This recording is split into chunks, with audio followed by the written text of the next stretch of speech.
Hey everybody, my name's Ed. Okay, so we're gonna do another comic book haul. So we're just gonna jump into it. So this first we've got Catwoman Catwoman Lonely City #4. This is from DC's Black Label line. Um, Out of continuity, basically, it's the old man Logan or Batman Dark Knight for Catwoman.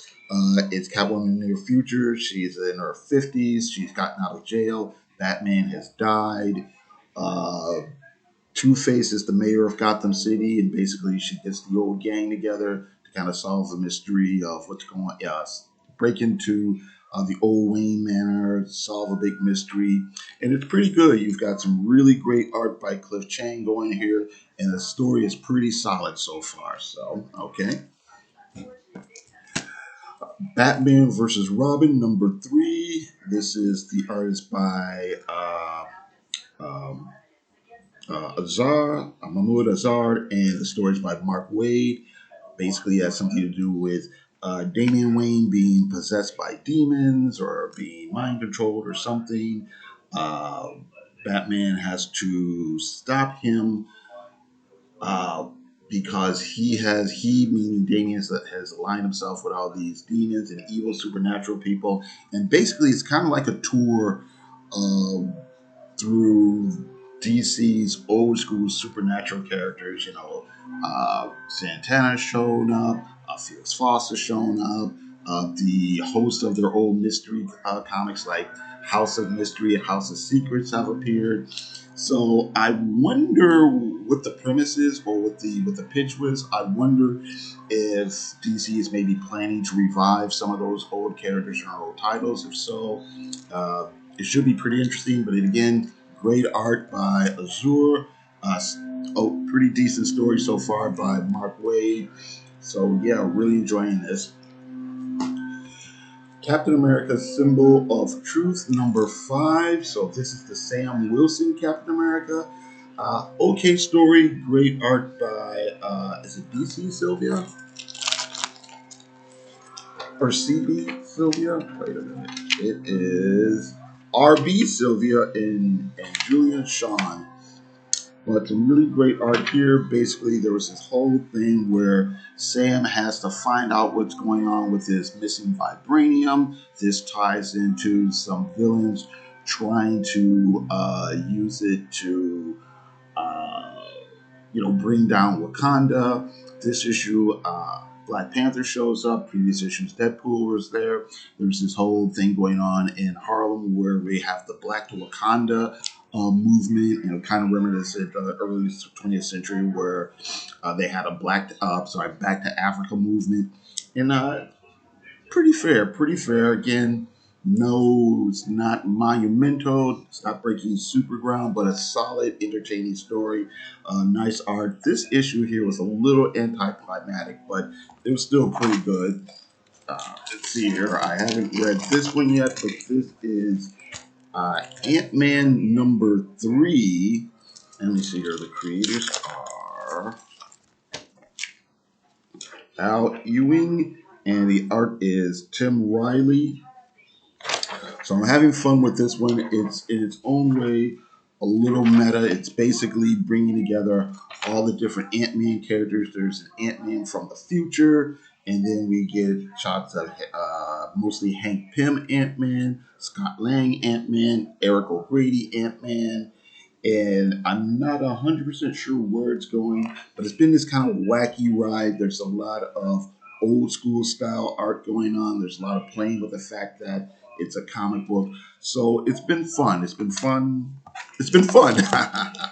Okay. Shaolin, Shaolin Cowboy #4 grew to be Ken. Just basically buying it for Jeff Darrow's art. It's just some, if you haven't seen it before, it's just this crazy, hyper detailed stuff. And, just over the top. And if you could, I mean, you could just look at it for, I don't want to say hours on end, but There's always little background gags and things like that. It's just really crazy and really great. Like I said, the story is pretty thin, but it's worth it just to look at the art. So anyway, this is issue number 4. Issue number 5. Next thing I got here is Absolution number 2, Peter Milligan, and the art is by Mike Donato Jr. So it's one of these future stories where set in the future, sci-fi story where we've got, I don't know, warrior cyborgs, but they're on some sort of TV show or game show, and some stuff is going on. I don't know. It's interesting, I guess, but the art's decent enough.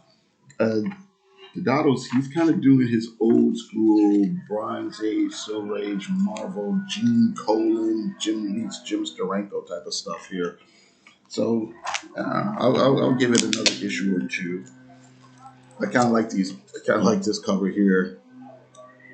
It looks like an old movie poster from like maybe a '70s action film or something like that. Hit Me number 4 and Hit Me number 5. Another crime mystery story centered around this woman who's, I guess, kind of a sex worker in the sense that she's part of the bondage scene or whatever. And again, it has something to do with I don't know, some mobster guys, and somebody gets killed, and we're running around getting help from different people. I really like these covers. The inside art is just okay. What we got here is Christina Foss and Priscilla Portrades. I can't say it, and Marco Lesko. This looks like a Frank Choi cover. Yeah, it is Frank Choi. Like I said, these covers are pretty good. So in there, this is another AWA Upshot of comics. So interesting, up and rising. Absolution. It's published by the same company here. So up and coming indie company. This I have is the Santos Sisters. This looks like it's kind of a parody of like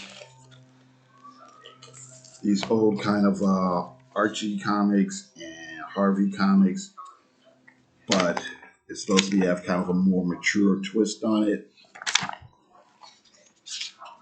And it kind of so yeah.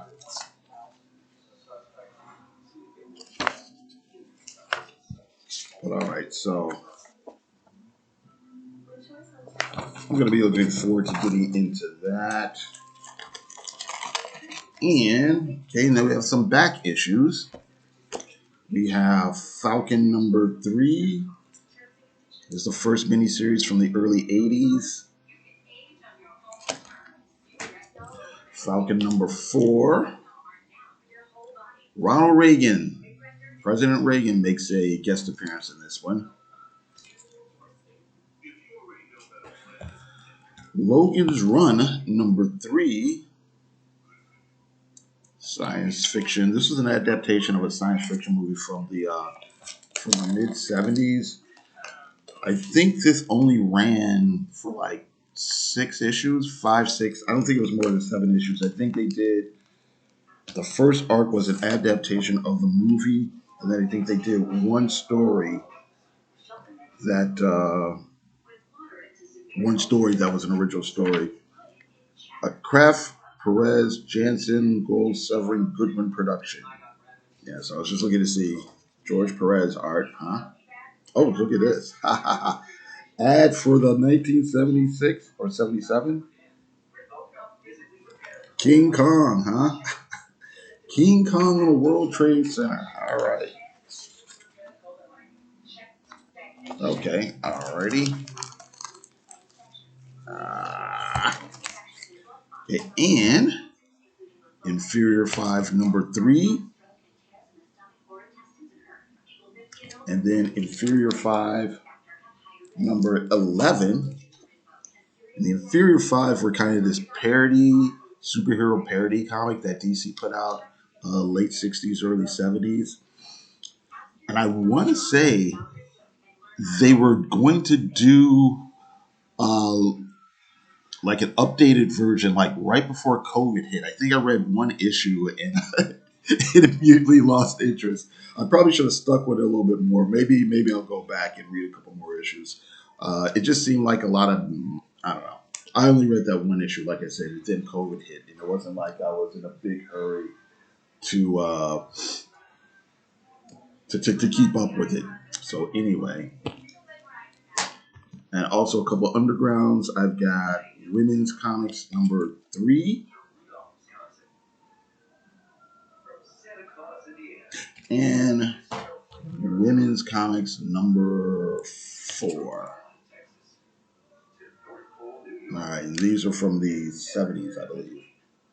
Yeah, Shelby 74. All right. Okay, and that's it. Thank you very much for watching. I do appreciate it. You guys have a great day.